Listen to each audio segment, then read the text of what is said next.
ជាដំណឹងមួយសេតមែនតើគឺសហរដ្ឋអាមេរិកគឺយកពន្ធនាំចូលពីប្រទេសកម្ពុជារបស់យើងគឺ 49% គឺខ្ពស់ជាងគេនៅតំបន់អាស៊ាន11ប្រទេសអញ្ចឹងយើងជាប់ចំណាក់ថ្នាក់លេខ1សហរដ្ឋអាមេរិកគឺយកពន្ធខ្ពស់ជាងគេហើយប្រទេសឡាវគឺជាប់លេខ2គឺ 48% ហើយនឹងប្រទេសវៀតណាមគឺ 46% ប្រទេសមីយ៉ាន់ម៉ាកំពុងតែជួបគ្រោះរំជួយដីហើយគឺយកពន្ធចំនួន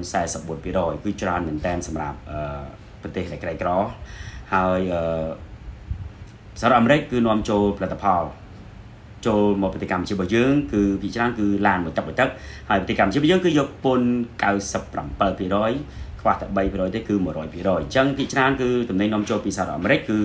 តំណែងរថយន្តគ្រឿងអេឡិចត្រូនិកនិងប្រើប្រាស់មួយចំនួនតូចក៏ប៉ុន្តែប្រទេសកម្ពុជារបស់យើងគឺនាំចេញផលិតផលច្រើនមែនតើទៅសហរដ្ឋអាមេរិកខ្ញុំមិនបានមើលទិន្នន័យច្បាស់លាស់ប៉ុន្តែភាគច្រើនគឺ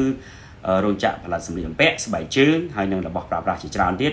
នាំចេញពីប្រទេសកម្ពុជាចូលនឹងប្រទេសសហរដ្ឋអាមេរិកគឺសហរដ្ឋអាមេរិកយកពន្ធ 49% គឺជាដំណឹងមួយសេតមែនតើយើងលេខ1តែម្ដងហើយទូទាំងពិភពលោកគឺប្រទេសដែលជាប់ដែលសហរដ្ឋអាមេរិកយកពន្ធច្រើនជាងគេគឺ 50% ប្រទេសលេតូសូគឺប្រទេសគឺ 50% ហើយនៅប្រទេសសានភេរូគឺ 50% ហើយកម្ពុជារបស់យើងគឺជាប់ចំណាក់ថ្នាក់លេខ3ទូទាំងពិភពលោកគឺសហរដ្ឋអាមេរិកយកពន្ធច្រើនហើយប្រទេសឡាវគឺជាប់ចំណាក់ថ្នាក់លេខ4ប្រទេសម៉ាដាស្កា 47%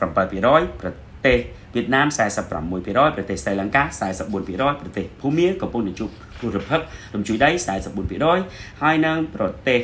នឹងកោះហ្វាំងឡាំងគឺ 41% ហើយនឹងសេរីគឺសង្គ្រាមរ៉ាំរ៉ាយគឺ 41% អញ្ចឹងគឺយើងជាប់ចំណាត់ថ្នាក់លេខ3នៃពិភពលោកដែលសហរដ្ឋអាមេរិកគឺយកពន្ធតំណែងនាំចូលខ្ពស់ជាងគេ